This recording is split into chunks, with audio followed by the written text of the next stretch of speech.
Welcome back, everybody, to another episode of Talking Triathlon, a podcast where these two guys sit down and talk about the sport that they love. My name is Tim Ford, and I'm joined by James Bale. Jimbo, it's been a week to be on social media. I think it's funny that we did the episode last week dealing with the Sam Lalo post, and we have been called both naive and controversial and the full spectrum of responses to this Yeah. episode. We're not going far enough. We're going too Too far. far. We're hiding things. We're naive. We know more than we say we know. We don't know enough. I mean, that's true. Pick your poison. Pick your poison, mate, isn't it? Whichever way the wind blows sometimes. But yeah, certainly it's been an interesting week in the comments section. Not somewhere I tread that often. Oh, Normally I only go there when I get a message from you saying, check this go guy check out out. the comment section. It'll make you smile. I got called I got told to fuck off, you lycra wearing Hubbard this week as well. And I was like, oh, it's Yeah. probably just an I aggressive was feeling post a bit by. grumpy that day, mate, to be honest. When I woke up. The best part about it is because as a cyclist, you normally cop a bit of shit from the muggles, the non-trail, non-cycling people. This motherfucker owns like bike stores, and I'm like, you criticizing me for wearing lycra, but your profile picture has you wearing lycra. I was like, just fuck off, you angry Yeah, old. this is Oh, kind oops, I of should have said that on the regular you episode. know, I'll beep that out when I. your bread and butter, mate. Exactly, but I Jimbo, other than wouldn't that, other than that, life is good, mate. Life is good. Busy. Busy at the moment. Very, very busy. Every day is full on, starts early, finishes late.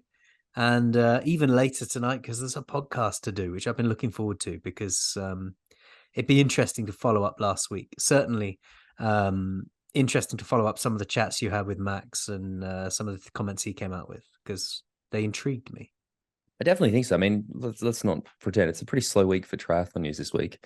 It's a Not little bit, isn't it? There not, isn't not a huge amount going on in the world of triathlon. Well, I think if you look at most of the biggest traction or articles around comments have actually been based off the interview we did with Max last week. So I think it's a sort of natural point to talk. But we'll talk about I'm in Florida this weekend. We'll talk about Joe, sort of calling his season short, bits and pieces like that. But before we get to this podcast is obviously supported or made possible by the support of our wonderful patrons. We've had a number sign up since our last bonus episode went up last week.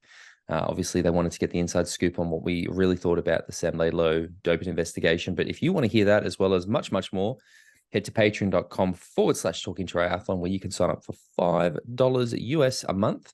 Supports the podcast, literally pays for our video editor who does our YouTube edit. So if you're watching us on YouTube, this is where the money goes. Thanks, Ace, and the reels and stuff as well. So Good uh, work, Ace. good work, Ace. He's a trooper. But Jimbo, yeah, look, I don't even know where to start. Maybe, do you want to talk about Joe? Joe first, obviously. Yeah, so we've got Ironman Florida coming up this weekend on Saturday the 4th. And because of the cancellation of, for obvious reasons, Ironman Israel, that start list is looking relatively packed. One notable absentee for that race is going to be Joe Skipper, who put out a post a few days ago, which was a worrying post, mate, if I'm honest, to read what he had experienced and gone through in that short period of time where he'd the post basically, I'm paraphrasing out of memory here, but he'd been preparing for a bike ride and then he suddenly lost the ability to talk. Mm-hmm. He started losing his memory to an extent. He couldn't remember the guy he was going for a ride with's name. He was struggling to remember what he'd had for dinner or what he'd had for lunch, what meat he'd had for lunch. Um, and when that sort of thing happens, obviously when I was reading that post, the first place that my head went to was it sounded like he was having a stroke. And you start to think, oh my God, or an aneurysm or something like that, which triggers those sort of responses in the brain. But I've since watched his YouTube video where he came out and said that he's had MRI scans, he's had a load of tests, and they said it might be the result or the implications of a migraine. Mm. Yeah, that's it. I mean, again, everybody knows I work with Joe. So I think it was Monday morning, I was at my local cafe and Joe called me, which is like, it was a weird time for Joe to call me. Normally he calls me my evenings, his mornings. And like, again, when we have a chat, it's normally pretty like, how's it going? Like, but it was very serious very quickly. I'm like, he's like, mate, I just need to let you know something. I'm like, okay. And he told me and I was like, oh shit, like this is not good. I think the good stuff, or something that Joe's really fortunate about, is his wife Laura is a doctor, so she was there, which is obviously really good, and she made sure everything was sort of how it needed to be. But yeah, he's had the test done, which is good. And then we sort of, again, legitimately, we had a discussion afterwards about what he should do moving forward. He wasn't going to be able to do Florida. He's not allowed to leave. He has a test, I think, actually time of recording today.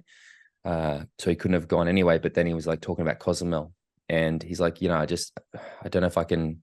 I just kind of want to draw a line in the sand and say this year's been shit. Let's sort of move on to the next. And I was like 100%, mate. And I said, look, you don't play with symptoms like that. No, you just don't. Your health comes first always. I saw in the YouTube video that after he'd first had those symptoms, and then they'd sort of eased off a little bit, he was still trying to go out for his bike ride. That's and, Joe. Mate, honestly, I rolled my eyes like a motherfucker at that point in the video. It's just like, no. I honestly think there could be a hurricane outside, and he'd be like, "Well, I got to get it done." Like, he's very one track mind with that sort of stuff. But no, he 100% made the right decision, and I think this kind of relates to the Florida thing, because Joe is extremely serious about that Ironman Pro Series next year. Like, when that was announced, we were on the phone for an hour. Like, this is so good. And that's the focus. And I think this is what we've seen. I mean, I've said this year. I think we've seen a real maturity or growth in Joe as a professional athlete this year, where he isn't just doing there's a lot more strategy and thought that goes into what Joe does. And to hear him actually say, look, yeah, I'd love to, finish the year on a high, but I really want to attack that season next year. I've had a big year. I haven't had good results, but I've still raced a lot. I want to take the winter, prepare, and then attack next year. I was like, man, that's a really good, mature approach. And the reason I think that sort of relates to the Florida race, which we're sort of probably going to segue into, is I look at this start list right now, and I'm like, there's a lot, I think. I mean, firstly, one of the things that the guys at Try 24/7 said is that we need to have like a stack-o-meter just to determine how stacked an actual field is. This one's not bad, to be honest. You've got Magnus, you've got Rudy, Andy Horsfall-Turner. Who else was it? Dennis Chevreau. There's Matthew Marquette. Yep. There's some good names. Again, we're not talking like a regional champs or world champs field or anything like that. But it's for a regular Ironman, I think it's a pretty good field. I wouldn't call it stacked. I'd call it good. But I think you can read a lot into this, right? Because we have this Pro Series. I mean, I'm assuming that these guys are there to try to get an early Kona slot. They're trying to lock down that Kona slot for next year so that they can then not have to race a bunch of Ironmans to prepare for Kona, which tells me a lot, because I think that means the people there are either looking to do the PTO series, so they're not planning on doing another Ironman until Kona, or there's a lot to sort of take of it, because I would assume basically anybody who's really there this weekend, with the exception of, in fact, probably no one, their plan is to not do the Ironman Pro Series, is sort of what I'm interpreting it as, because they're trying to get that early slot, and then that's kind of what I think as well. It's get in there early, get your Kona slot, and then not worry about the Ironman Pro Series. Probably focus on some PCO races, refine your Ironman, get ready for Kona, and that's and that'll be the season. Whereas you're going to have some athletes who are really truly focused on that Ironman Pro Series. Interestingly, on the women's side, we've got Sky Monch, and I thought she would be, if our theory holds water, I'm surprised that she's racing this one, because I thought her focus would be something like the Ironman Pro Series. I definitely think what I've just said is the case, but I still think they're going to be the outliers. Like, Joe wanted to do this race, not because he was trying to just pick up an early Kona slot. He just wanted to do another race, wanted to get a good result. Sky was seventh in Kona, and I think it's probably the same. She still probably wants to end the season on a high, or she's feeling relatively good post Kona. So I don't think it's 100% the case. But again, the Magnuses, the Rudys, the Dennis Chevreaux, I am assuming that's probably more the case. And again, Magnus and Rudy are two that I was curious to see, because I think in my mind, there's a few athletes who are going to try next year to get everything, like Christian, they're not going to want to just go, no, I'm just going to do the PTO. No, I'm just going to do the Ironman Pro Series. I'm just, they're going to try to attempt everything. So to see, probably Magnus is the one I'm most fascinated by, because he's a guy that I could see who could probably go between them both quite well. Last year he did Cozumel after he did Kona, then he did 70.3 Worlds, then he did Cozumel, won Cozumel, but he looked absolutely fucking ruined at Cozumel. Yeah, he's the one I think I'm most fascinated because I am curious to see where he goes. Because I think at this point in time, based on the timeline of the PTO series, the top 10 people should have been offered a contract. I think it was meant to happen in early October. The first 10 athletes, based on their rankings from the 21st of August, for some reason, were offered a contract. And then the last 10, so the 10 through 20, are offered, I think, after the 11th of December. So it's a weird thing. The races haven't even been announced yet. But so there are theoretically 10 athletes out there who've already signed a PTO contract that we don't know about. And that's where I'm sort of like trying to investigate and sort of, read the tea leaves a little bit about what's happening, because I am very, very curious to see about the response, or I guess the spanner in the works that Ironman Pro Series will make to the PTO's plans. I mean, I've seen in an email that the PTO sent out that, because we were under the impression, right, that this PTO contract was like, you have to do the whole series. We didn't know whether it was exclusive. Ironman sort of made reference to exclusivity. The PTO email says it's not exclusive. You don't have to only do our races. So there's already been, I think, some reaction, but yeah, that's sort of where I'm at. Is I'm thinking that who's taken those contracts yet? Like, who is actually committed to that Yeah, PTO? yeah.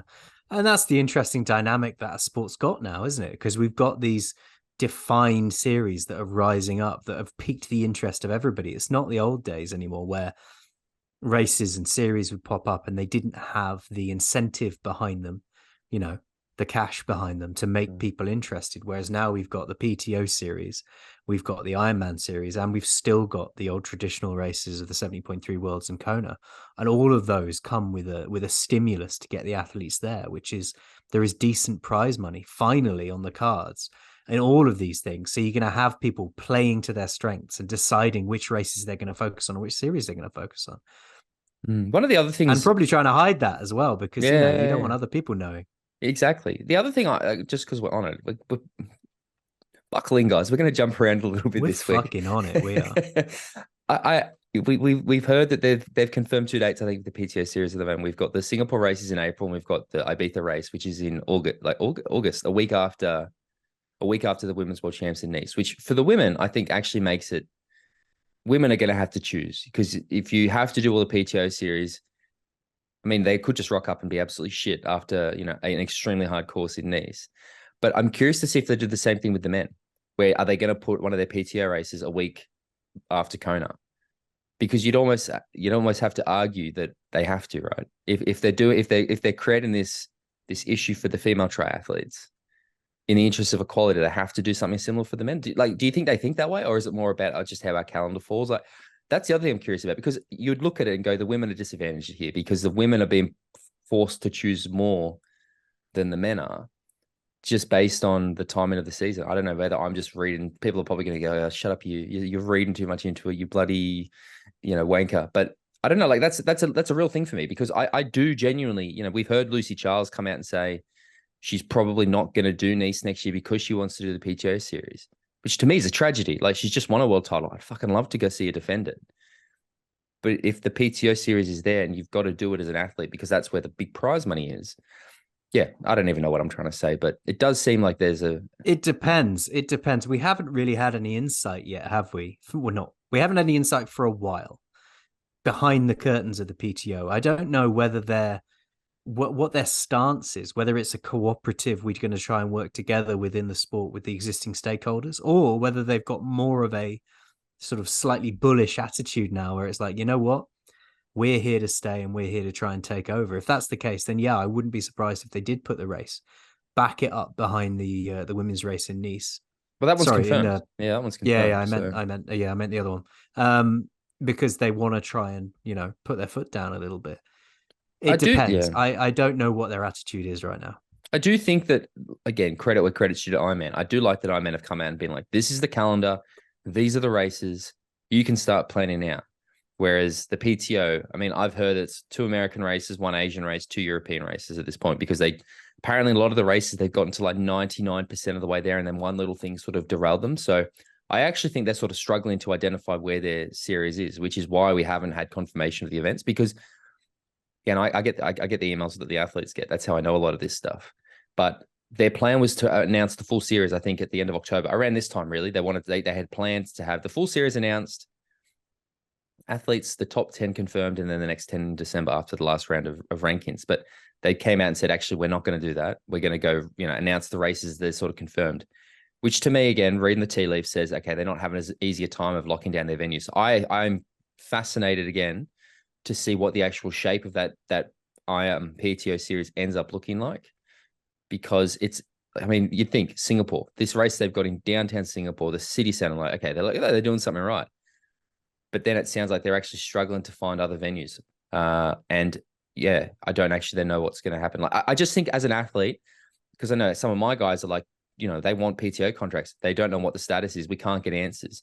It is a little bit uncertain, right? And athletes do need to plan out their year, in advance in terms of training camps, travel, things like that. So I can also understand that they may be going to have these athletes who are looking at this Ironman series and go, well, fuck, I actually know where it is. I can plan myself. Yeah, I might not get the contract, but yeah, I don't know. No, I agree completely. Absolutely. And I think that is the problem the PTO have, because Ironman have got an existing structure. Yeah. They got an existing race series that they could just go, bop, these are the ones we're going to focus on. The PTO, because they're still in their relative infancy and this is new to them and they are going through the motions of building this thing, in the future, I'm quite sure that athletes will be given that heads up, because they'll know what the calendar is going to look like. Once it's been there for a few years, they'll be like, okay, I'm going to race these races. But right now, the athletes know almost as much as the PTO does, because they are also trying to create it. So I wouldn't even say it's being held back. It's just a symptom of a newly birthed thing that is going through the process of trying to establish itself. Do you think they announced it too athletes, early? they probably just have to buy into it. No, I don't think so, because if they hadn't announced it, those athletes that would have done it or are going to do it would have just gone, oh, brilliant, an Ironman series. That's where I'm going to put my my effort and energy. They wouldn't have known the PTO would have existed. Yeah, that's a good point. I mean, the other thing as well, when the PTO series is announced, we are just like, yes, this is it. This is what we wanted. We've been waiting for this. How have you personally, like, has the announcement of the Ironman series changed anything for you? Because it has for me, but I'll start with you. Like, did that impact your excitement for the PTO? Did it make you go, maybe I'm not as excited about the PTO series? Like, what does that impact been on you? Not like as a fan, let's say. Yeah. No, I don't think it did. I think for me, it didn't negatively affect my opinion of the PTO.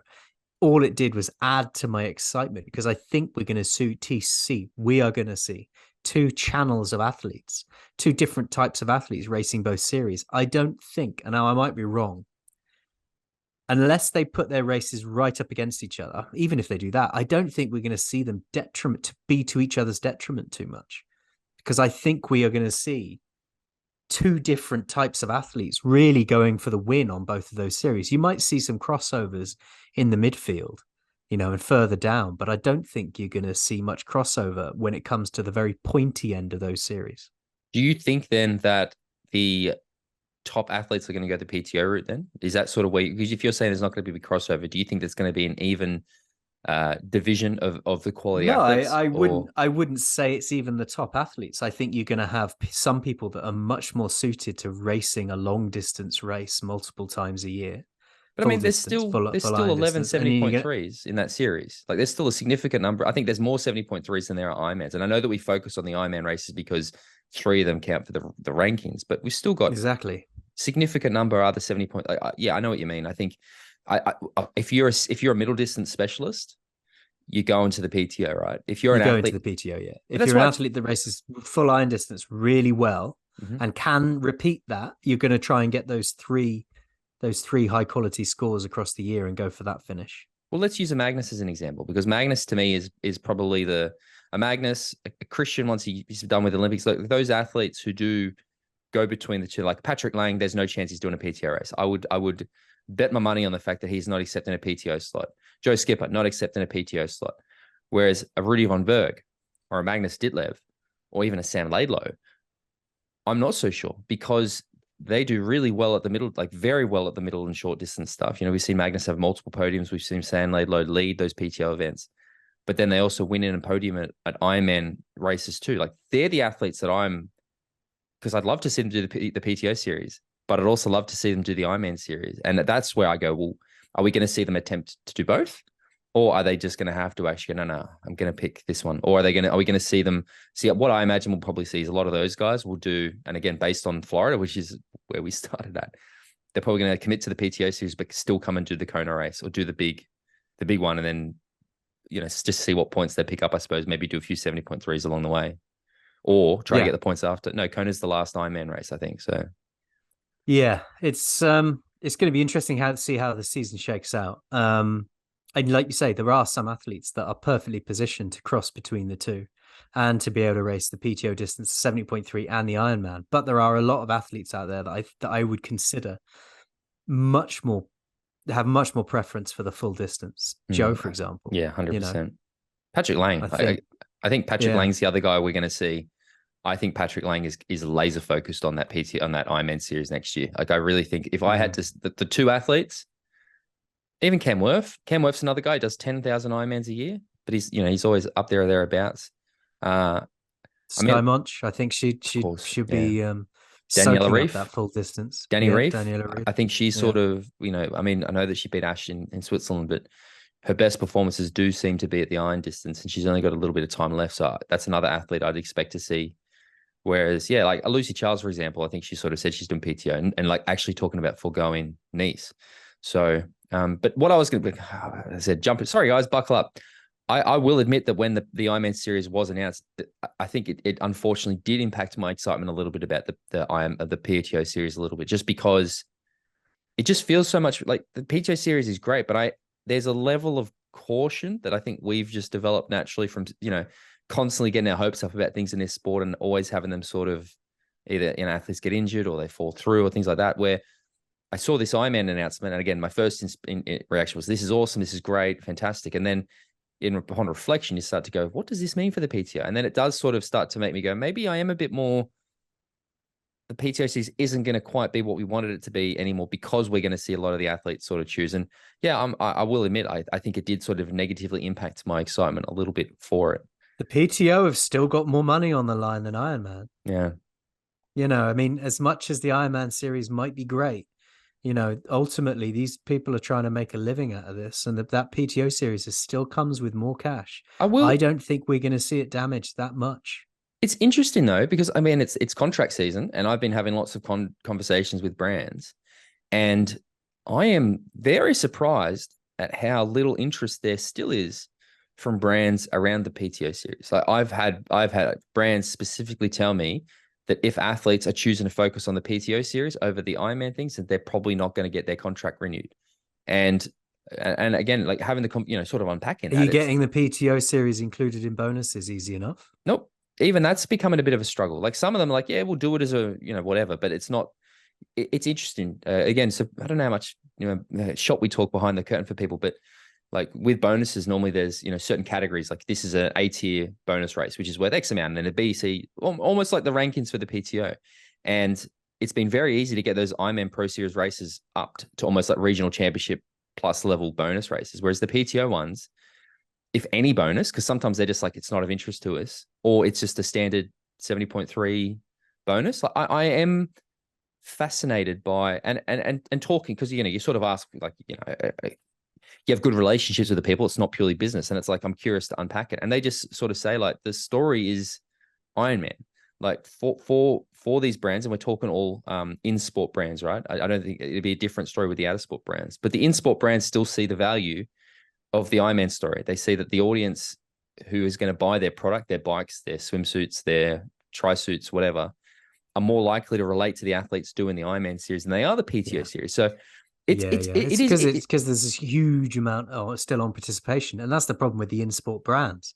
Is all their raison d'etre is to sell their products to people that want to do the sport, and a lot of a bigger percentage than the rest are people that are coming in to do an Ironman and then never do one again. Yeah, and so you're right, absolutely, and that emphasis does leave a taste.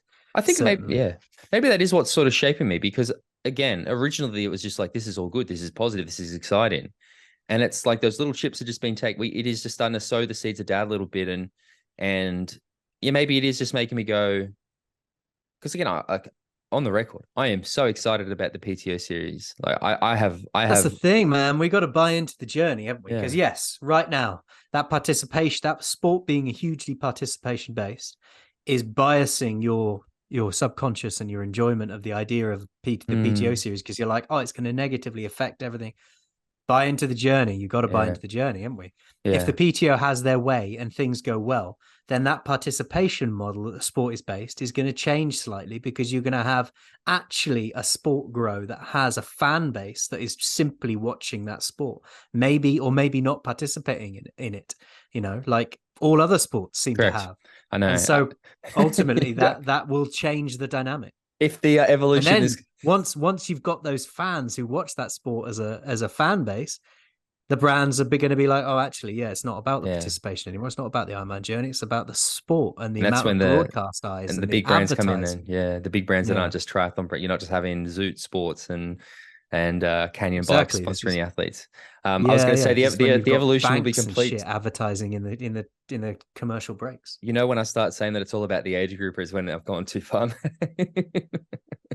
I'm not Yeah, quite yeah, there yet. Not quite there yet. yeah. But look, What let's about the talk. age groupers, mate? What Surely about the there's age something in groupers? this. I There's know. something in this for them. Surely. It does make me laugh still how many times we get age groupers requesting to come on the podcast. And I'm just like, that's not right. Like, that's not really what we're about, guys. I actually, there's a guy, I don't know. Because the other thing again, people like we get like booking agents will contact us often, like, hey, we've got this guest that would love to come on your show.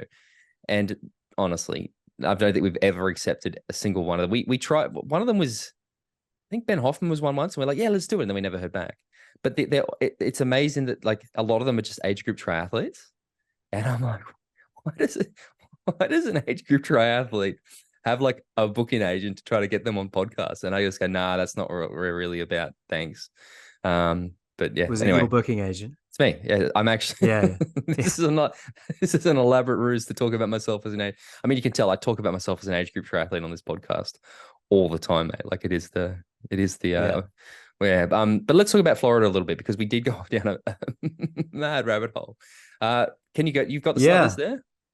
Saturday, 4th of November in Florida. It's kicking off. I haven't got the start list, but I got some names. So we've got Magnus Ditlev. We've got Arthur Horseau, Dennis Chevreau. Who else have we got? America's Ruby Von Berg, Matthew Marcotte. I've got it. I've got it right here if you like. Oh, you got the starting list there, have you? Yeah, Magnus Ditlev, Rudy Von Berg, Dennis Chevreau, Matthew Marquardt, Arthur Horseau, Matt Hansen, Christian Oh, Hogenhart, Cam nice. Worth, Love watching him run. Ognian Stojanovic. He's done a lot of short course, the middle stuff. I haven't seen him do too many Ironmans yet. Andreas Streitz, Harry Palmer. I'm just reading the names I recognize. Andy Horsfall Turner, your boy. Who else is there that I recognize? Sam Proctor, David Pleasure. Like there's fucking like a lot of names on. That's the men's, and then in the women's, let's bring up the women's list. We got Sky Monch, Jocelyn McCauley, Alice Alberts, India Lee. India's gonna. That's interesting. Lauren Brandon, Rachel McBride. Sorry. Who else do I recognize there? That's probably it for me. There's probably 20 names on that women's start list, but I can only recognize a handful. But the men's, there's probably 10 names that I know there. So the men's is probably a slightly deeper field. But the women's, I mean, there's a few like India Lee. Is this India's first Ironman? Will this be India's first Ironman? Maybe. No, I don't think so. Should No. know. Hang on. I don't Talk know. amongst yourselves a second. I don't think so. But you see, Arthur Horseau, is that Sam Laidlow's his training partner who came 7th or 8th in Kona? I think it is. Yeah, maybe. Is it? Hang Yeah, I on. think it is. But you got Magnus Ditlev was what, 3rd, Rudy 4th, Dennis Chevreau who beat Jan in Florida, who didn't have a great race in Nice. So I know he's going to be fired up. I'm certainly like I am excited to see how this race unfolds. I mean, for people who are playing along at home, this was the race where we saw Gustav make his Ironman debut in what, 2021? It would have been 2021 because was it 2022? I don't even India know. Lee did Ironman Israel last year. Okay, I take that Came back then. sick. Yeah. Uh, yeah, when did What are we gonna- Gustav make his Ironman debut? Was it 2021 or was it 2022? was 2021 because him and Christian Yeah, and both he did got the their course record. He yeah got the course record in Florida at 7:42:57. yeah, and they both did it together because it was then Christian did Cozumel a few weeks later. So it was yeah. Yeah, yeah. So that's that course Do where you we think had yeah do go. you think Ditlev will take the course record off Again, Mr. Eden? I don't know. Again, I think Magnus has had a lot of big races this year, like that Roth performance we saw him sort of pay for in Milwaukee, and then Nice must have cost him. We know that he was working his ass off to try to catch up to Sam and then keep off Patrick Langer. But he Oh, again there he must have been does, some. There must have been an energy debt after that day for that boy, eh? must have been, and Yeah. I mean again same thing. Looking at last year where he went from Kona to St George to Cozumel, he won Cozumel, but it looked like it aged him about 10 years. So I mean, a fit Magnus, I think he'd be right up there. It's a non-technical course which will suit him really really well on the bike. But there's this guy called Rudy von Berg, who, firstly, is a home court. But I think Rudy is probably I'm going to go out on a limb. I reckon Rudy's probably going to get this one, or Dennis Chevrolet, because Dennis didn't have the race he wanted in Nice. We saw how good he was in Hamburg this year. He's another guy who can run like the absolute clappers. He's not a slouch. I think those three are the ones to sort of really keep an eye on. But it could, it could go. I wouldn't be surprised if any of those three walked away with it. If Magnus is recovered and well, I think he's going to be hard to beat. But I mean, so is Rudy, and so's Dennis Chevrolet. So it's a tough one, right? Yeah, agreed. I think an on fire Gustav would be a tough man to beat on this start, even though the start list is relatively deep and relatively on the stackometer. It's all right. It's up there. I'll give it a It's 3 out of 5. Yeah, it's not in the red. It's probably not even in the orange. It's in the sort of It's one I might watch parts of if it's broadcast. I wouldn't sit down and watch the whole thing, but I'd watch bits and pieces of it. Let's put it that way. Yeah, exactly. It's kind of in it's zone 3 in the stackometer, let's say. Yeah, exactly. But yeah, I think Rudy von Berg could be up there. But do you think any of the furore we've been through with the von Berg family might have had an effect on Rudy in the last few weeks? Maybe in a good way, to be honest. I hope. That he's a bit angry. I hope that he's a bit angry. And again, if Arthur Horseau is who I think it is, we should have probably checked this. There might be a bit of tension there as well, and yeah, it could be interesting. Again, super fascinated. Rudy's had a rough year. He won Texas, had that crash, broke his collarbone, and then came out at Nice and finished fourth. It's Is Richard Varga on the start list? Let me check. Is Richard Varga on the start list? I can't see his name. That doesn't mean he's not. It's a very long start list. I mean, Matt Hansen is another guy who didn't have the performance he wanted. And we know that Matt Hansen does quite well late year. Like, he's got such a good run. I mean, we're not even talking about Cam Worth, for Christ's sake. So there's plenty of names. Jesper Svensson, another guy who could do something. Christian Hogenhag, another guy that is so underrated. When he's on, he's a very, very good athlete. Again, he was I think he was right in the thick of that crash that happened in Hamburg. Like, he was literally the guy that it sort of went right in front of. I can't see Richard Varga on the start list, but that doesn't mean he's not there. But I'm gonna I will happily go out and say that I think the podium is probably going to be. Oh, I don't know. Actually, it is a bit harder now that I look at it. Cam could be there. Matt Hansen could be. I'm going to actually put Matt Hansen, Rudy, and Magnus. That they're going to be my top 3. Yeah, Matt Hansen he's always got a great race. I love watching that man run. I could watch that man run forever. He runs like he's about to be arrested or something. I got to spend a bit of time with Matt in Nice this year, and he's a real good guy. He's got a good, wicked sense of humor. I have a lot of time for Matt Hansen, so I'd really like to see him do well. And then in the women's, it's Sky Monch to me. I think Sky Monch is probably going to. It's India Lee. Interesting. I India wouldn't be Lee surprised. Will take the win, mate. I wouldn't be surprised. We know that India was out in Kona preparing with Ruth Astle, and India is an extremely talented athlete. Actually, now you say, I think that's a pretty good shout. Oh God, you've really caught Lauren Brandon. Jocelyn Macaulay, I think, will be up there. She surprised me how far up she was on the bike in Kona, but she did sort of fade a little bit on the run. But what's India had this year? She won the championship and then she DNF'd at the 70.3 Worlds. She should be fresh. You're right. She hasn't done So Kona. she should be fairly fresh. Yeah, she hasn't done Kona, and she hasn't. It's not like she's had a really deep season. Mm, So yeah, I'm backing India Lee for this. Sky will be on the podium. that's a good point, No actually. drama there. Now that you say it. On the men's side, I'm going to put my money behind Ditlev. I think Ditlev will take it. I would obviously like to see a top 5, maybe even a podium for Andrew. Come on, Andy Horsfall Turner. Come on, mate. Come on, He'll be son. You first out got of the water, this. 100% though. Like, no doubt in my That's why mind. I asked if Varga was going to be there. I think he's still probably got him covered too. Yeah, Um, maybe. I think he might have. Yeah. So yeah, it's going to be an interesting race, and one that is it going to be broadcast? I don't know. No, Probably might not. be a day on the tracker. Probably not. Yeah, we'll see.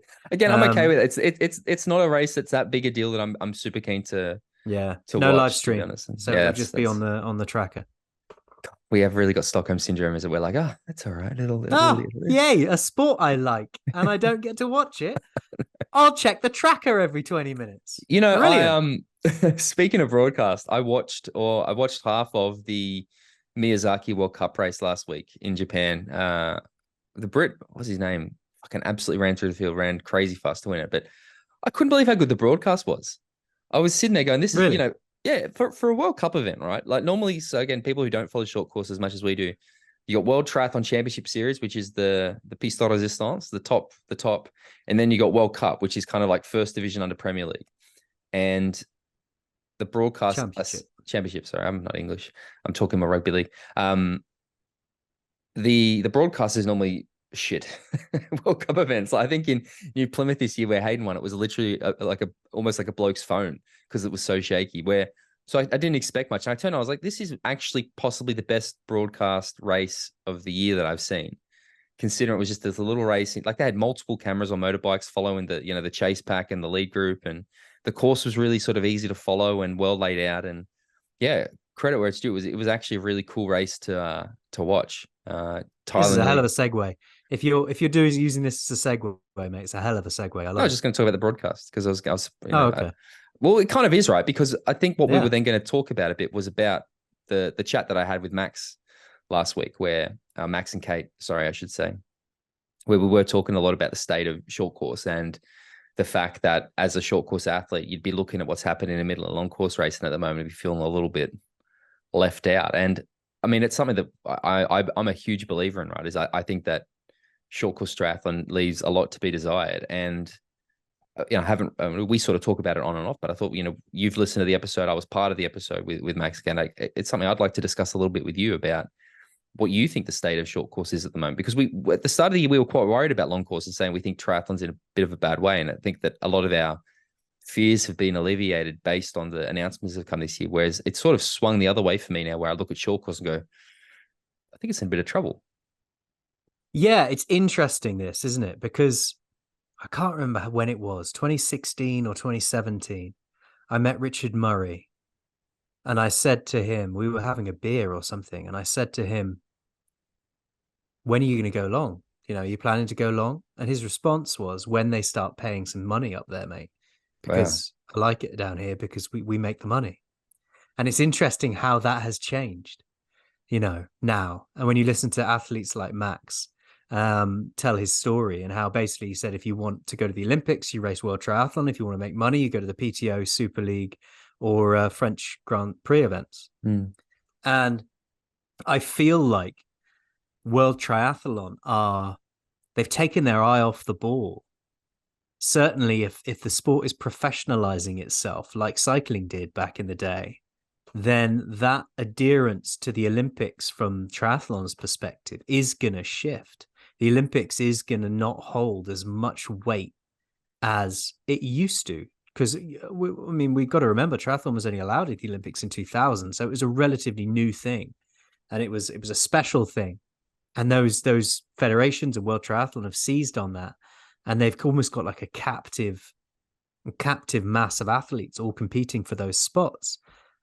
And what they're not doing is moving with the times and giving those athletes an environment that's going to make them want to stay there, because they think the Olympics is enough of a reward, as opposed to trying to create a better broadcast, like with that World Cup, or or an ecosystem where you can make some money, or even to the point where it's not even about the prize money. We've discussed it before, where you're not at certain races, you're not allowed to wear sponsors on your suits.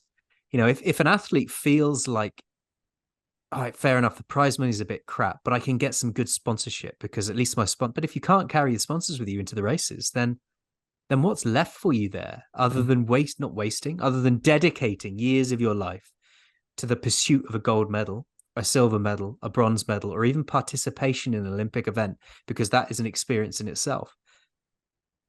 When that's over, what's left? When you've failed to get to the Olympics, what's left? When you've missed that medal, what's left? But that's exactly right. And I feel you talk about World Triathlon, like taking their eye off the prize. Or I almost think it's, it's like that. It's the hubris, right? It's we're so big we can't fail. We've got the Olympics. That's enough. That's it. As long as we had the Olympics, the athletes are. It's negligence. Yeah, and literally they are being left behind. I couldn't have agreed more with Matt. I've had several conversations with Max since then. I mean, you know this. After Max recorded the interview with me last week, he messaged me and he's like, "I'm worried that I've said too much. Can you just make sure?" And that's why I sent you the episode. And I said, "Joe, James is much more level-headed than me," because I was like, "Nah, fuck, I love it." And then I said, "I'll let James listen because he does tend to be a bit more measured and thoughtful with things." And I said to you, like, "Has he gone too far?" You're like, "No, it's fantastic." And being part of it, I was like, everything he's saying, I completely agree with. The fact that you're getting, less than $1,000 for, a top 10 finish at the Olympic test event is disgraceful. And then the fact that because of the restrictions and the low quality broadcast and the fact that it's behind a paywall it's just losing more and more value for the sponsor. It is nigh on impossible for unless you're a top 5 athlete to actually make a legitimate income from sponsorship in short course racing. And I still think that, as most of the people who listen to this podcast, I'm assuming, and a lot of the fans of triathlon, they don't particularly care about short course. It's all about the Ironman. Whereas, I'm sorry to say it, the short course athletes are the best triathletes in the sport. The percentage that they're at such a high level that if you're off by 0.5%, 0.5, not even 0.01, but like the margins are so small that that's how close the racing is. That's why you don't see these huge blowouts like we see in iron distance races and things like that. Even though, these are 2-hour events, like they're not all, super short.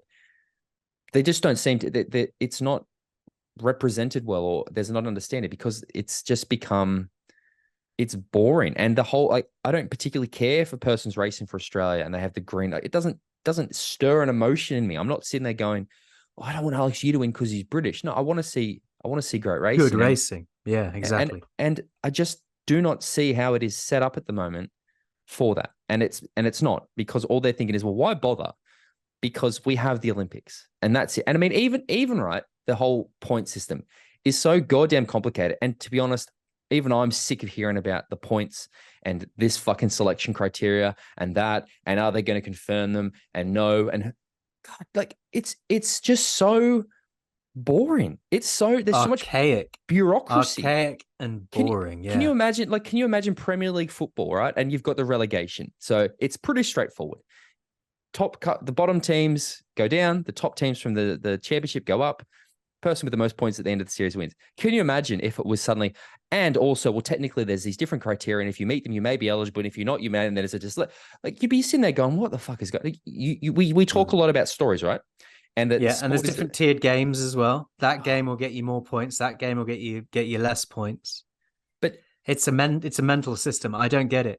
It's hard to tell the story, right?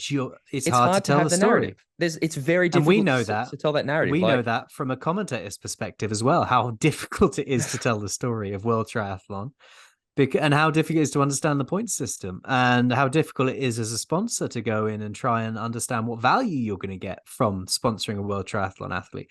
And like you say, they are the top performers. They are the Formula One cars of triathlon. They're at the very highest peak of performance. And, if they can make more money out of French Grand Prix or PTO events or Super League, you're going to start leaking people.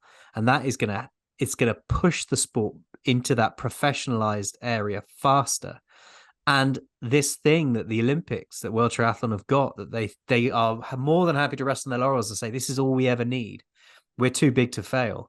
That significance of that event will fade. Not that Olympic gold medal will be worth any less, but you'll have less people trying to compete for it because they'll be like, I could put 10, 15 years of my life into this and I could come out the other end having not even got to an Olympics. Well, let's talk about Max, right? Max Stapley. Okay. He could, we've got Team GB, Alexei, a lock. Alexei's going to the Olympics. There's the second slot, and they're probably not going to get a third slot. So you suddenly look at who's going to get that slot. Now, an athlete like Max has probably got a shot. He's probably not the front runner, but he has a shot to get that second position. Now, I think an athlete like Max Stapley, who could very well go to the Olympics, he's probably not going to go to the Olympics and win a medal. At this point in his career, I can't see him winning an Olympic medal. I could, however, see him going down that path of going, okay, let's go longer. Let's go to the middle distance. Let's go to the long distance. Let's do what the Sams, the Magnuses, the other guys are doing at the moment and be a lot more commercially successful. What's holding him back is that allure of doing the Olympics. And I just go like, why is he being punished?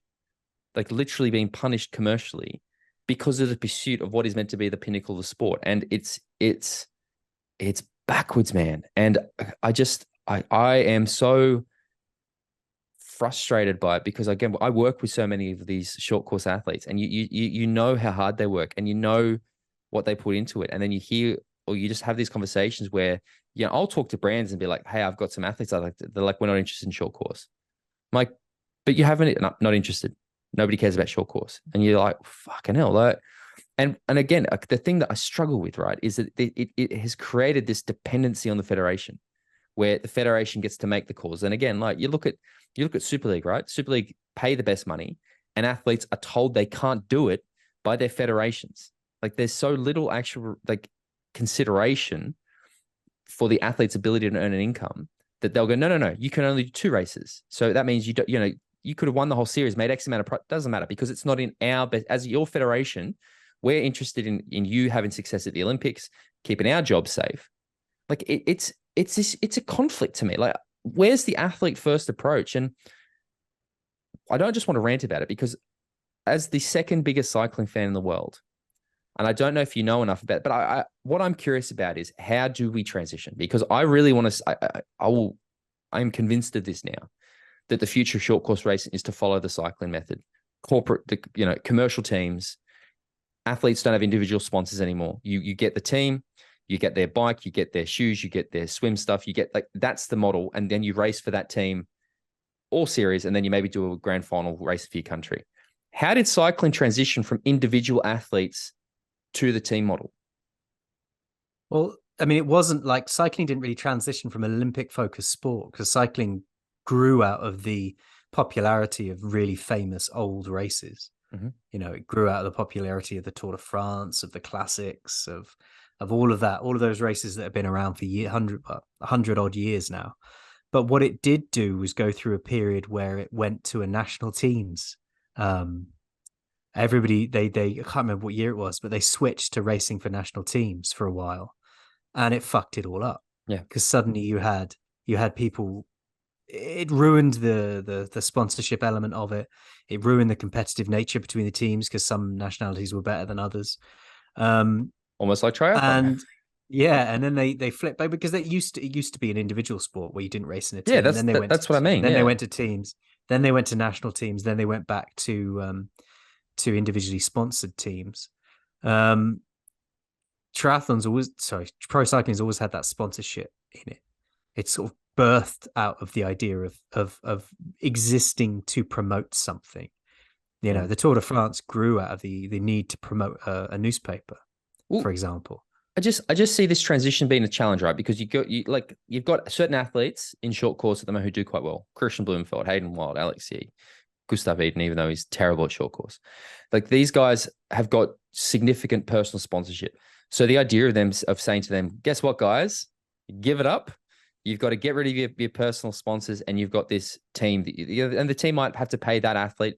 A Hayden Wild might have to get paid the equivalent in his personal sponsorship to go to the team. But I just see that transition at the moment being a challenge because at some point, someone is going to have to lose, right? You can't have, it's not going to be a seamless everyone's contract ends now, so we're going to start this new contract. Well, there's going to have to be the period of proving the concept, bringing in the sponsorship, getting the value of that team. It's a bit like Super League is almost a testing for this model, isn't it? Mm. You know, a testing ground for it, because you take the crap names out of Super League of the teams, and that's the kind of thing we're talking about, where you have a group of people who race for a certain team. If they happen to be in the same race, they could help each other out because there's team bonuses or sponsor bonuses or anything like that. But then also you look at Formula One. Lewis Hamilton isn't only sponsored by the sponsors of the team he races for. He has individual and personal sponsors as well. Mm-hmm. And I would say that's how you'd want to shape it. I would just You'd say want that to be able to give, if you wouldn't want, I don't think you'd want it to be like the Canyon team and then the Trek team.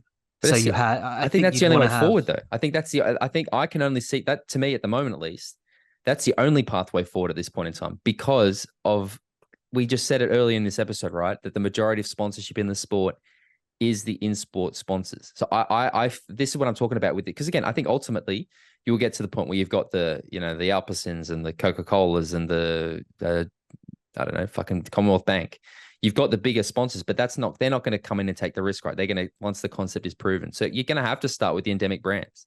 You're going to have to start with the in-sport brands. And that's where I see an issue, because you could probably, we've got what I'm saying is, I don't think you want to put it in a position where one team all ride the same bikes. See, I think you do. You know, see, that's where I think so. I think you do. Interesting. I think that is the short course approach should almost be very much like cycling. You get the bike, you get the shoes. Like, look at the BMC Pro team in middle and long course racing we have in triathlon. I think take that concept, apply it to short course, and eliminate like, you're no longer racing for you're racing for your team, and it can still be individual. Like, maybe it's not the same like actual as cycling racing for the, you know, as a team. Maybe it is. I don't know yet. For the leader. Yeah, but I really feel like for the success of short course at the moment, because again, the long course, I think I would love to see this too, probably separate to what we have now, but another thing. But I think for the actual short course success, because I just want to take away the reliance on federations. Let the federations actually focus on working with the athletes for the Olympics in the background, but not directing everything they do in their regular racing. Again, it seems like a conflict, right? And it's a sport full of conflicts, where you've got these bodies that are like, World Triathlon is the governing body of the sport. So why are they also then putting on the race series? Like, I would like to, there's not enough expertise in this in lots of sports, right? But I just, yeah. I think a lot of the sponsors would be keen for that as well. You know, we know that me and you have spoken to different, certainly bike sponsors over the years who have been eager to explore the idea of putting their own sort of team together, not really racing as a unit, but being a global representation of their brand. And that, I think you're right. I mean, I don't know whether it would be the best idea, but I think you would get some interest from the brands. We need to work on that, and we need to find ourselves in a position, hopefully we are now, where there is enough resource and money in the brands to actually provide the amount of bikes that a team might need. It really does feel like this chicken egg situation, right? A little bit like we're stuck in this point where the broadcast, there's not enough value at the moment. I mean, you even look at World Triathlon, where they struggle to get in name sponsors. Like the sponsorship at these events are these brands you've never fucking heard of before. There's some fucking, I don't even know. But that's what I mean. I feel like enough people sort of know what needs to be done. There's those, obviously, like a World Triathlon is going to be super keen on this. Although I have heard things where they've been exploring opportunities to get other people to run things, which is fantastic. But I don't know how you transition. Like that's to me is currently the biggest barrier, is just this. Maybe you have the teams start and then certain athletes don't race for the teams, and eventually those athletes sort of phase out, and then the teams become the big thing. I don't know what approach is, but the first thing would need to be World Triathlon just go, you know what, actually, you don't have to race for Australia. You don't have to race for Team GB anymore. You can, like, that, there we go. That's the starting point. Maybe we just actually let the athletes take control, like almost like a middle distance athlete, your own kit, your own sponsors, whatever you like. And then the teams might form around it. Maybe that's the play. I'm not sure. I think you'd get a more interested and engaged athlete community, plus a more interested and engaged supporting community, if you unleashed the athletes from the shackles of the federations a little bit, allowed them to bring in their own sponsors and create their own personalities around how they race and who they race. And then the Olympics can still be at the end of that. You know, Hmm. it's not like I'm not saying it's get rid of not the like Olympics. Yeah, I don't that's think going to anybody go is. away. So, and again, I just feel like you'd even look at the federations, and if you suddenly say to the federations, but this is actually going to make it better for you, because if your athletes are able to earn more money, and this idea that they're just going to like start partying and putting, like, a lot of the athletes I know, when they make more money, they put the money back into their performance. So suddenly the federation's going, hang on a second, the athletes are becoming better because they're putting their own money that they're earning into their own performance because it's in their best interest. So suddenly the federation is going, we don't need to pay everything. We can put more money into the services and things like that because we allow the athletes to actually earn an income rather than having to pay them a measly, measly salary. I look at this and I go, it seems like we are not They the could put first on a people to hell of a think of this. broadcast as well. We aren't the first people. So there must be a reason why they're not doing it. I don't know whether it is control. I don't know whether it is that it just doesn't work. I'm not sure what it is, but Oh, I it's just, control and also the pursuit of funding, mm, because the federations, they're not self-funded. They'll be funded by their country's governments, and that funding will rely on performances. performances, Olympic performances. It's a cycle based on Olympic performance. Yeah. And that's why I'm saying they That's need why to, they're so controlling about it and so dialed in and screwed down on it. And I think that is to the detriment of the sport rather than to the benefit. well, that's what I think, baby steps. Like, I want to have some, allow personal, like, let's remove the commercial restrictions. Let's actually, like, you don't have to race in the same kit manufacturer. Like, again, trying to get short course athletes sponsored half the time is like, well, they have to wear their team kit. So that's conflict. And you're like, you're right, it is. Like, how am I meant to try to get X brand to sell, pay you to race when you have to wear another brand's kit? Like, it's get rid You of got that. one logo here and one logo here. Yeah. Like, let's get rid of that as a start. Like, I think that, and that's what you sort of say, like, and then the federation's go, no, but we get paid for that sponsorship.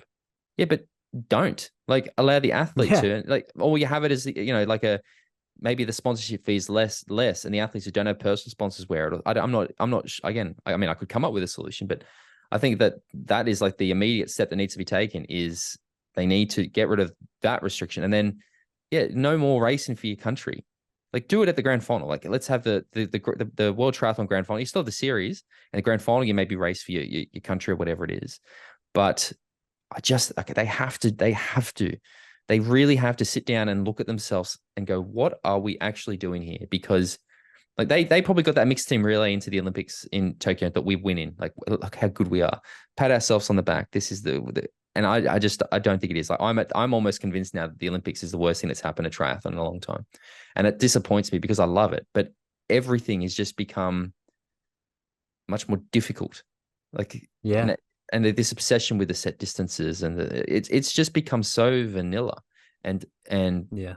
boring, and I hate I it. agree with you. I agree with you on that. And I think change is needed.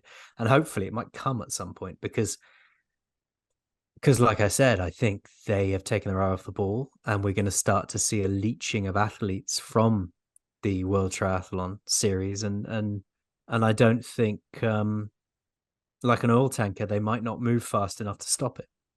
But what they might do is react when it starts to happen. I also think Super League need to stop playing nice with them. I'd love to see Super League actually just go, fuck it, we're doing our own thing. You don't like it, get out of our way. We're coming. They did that at the start, and then I don't understand why they suddenly were like, no, we'll play ball. Why? Like, again, we spoke about it, right? The arena games were cool, and then World Triathlon got involved, and it instantly just became worse. Like, Yeah. same when this PTO announcement came, I was excited, and then you hear World Triathlon's involved, and you can't help but be like, are they going to make it worse? Yeah. What are they going to do to this? How are they going to dilute this? I have so little faith in the governing body of the sport that I love. I don't see positives. I always just look at it with this level of just like, for fuck's sake, what now? What next? What are they going to do this time? How are they going to fuck this up? How are they going to make this more difficult? How are they going to make this worse? We talk about how they took they literally stole the Super League format and made it worse. And it's like, at least elevate. They really did. At least They elevate. really did. Like, they took the format and made it almost unwatchable. and again, you just wonder, like, do they sit back and go, well done, guys? As a team, we have done well here. Like, no, it's I don't even know, man. It's just baffling to me. And anyway, I don't know. I think we're pretty good, mate. I've got not much more to say about that. I'm glad I got No, to I have think that that's discussion with you. I think that's good. Yeah, it was, and I'm one thing I'm glad about for Max's sake is that he doesn't have to ride around in the cold and the rain of an English winter anymore. So good work for changing that, old boy. Well, look, if people want to find out more, if they want to get more of this, whatever this was this week, where can they do it, Jimbo? Well, if you want to support the show, jump on to patreon.com/talking triathlon. You can follow Tim at T14 on Instagram, and I'm at bale.james85 on Instagram. Find us across all social networks at Talking Triathlon on Insta, at Talk Triathlon on Twitter. And if you join the Patreon group, you will get access to the monthly bonus episodes and our social group and our WhatsApp group. And there's always a conversation happening. There's always stuff taking place. It's a really interesting, engaging, and exciting place to be. And those bonus episodes really are worth listening to. And there is more to come as well. There certainly is. Yeah, I do always love that. Yeah, every time we release when you get the new uptake of patrons, and some of them are like, oh my god, I just listened to that. You guys really don't hold back. In fact, I sent so my coach Reese Barclay was listening to it. He was like, fuck, you guys really don't hold back on those bonus episodes. I'm like, no, that's why they're not public, mate. That's why we keep them behind the paywall. But yeah, I had a lot of fun recording the last few of those, and it's good. But we did well, mate. I actually thought we were going to struggle to get through this week's episode, but trust us to just go ranting about different things. I think There's always stuff to talk about, mate. There's always stuff to talk about. Now I'm on the road from next week, so I think you're going to try to get a guest for next week, and then we'll try to work out something the week after that, because again, I'm in Thailand for 2 weeks. I'm sure I'll be able to sit down with somebody or do something, but we'll be back next week, guys. Thank you very much, Jimbo. A pleasure as always. Talk to you later. Cheerio.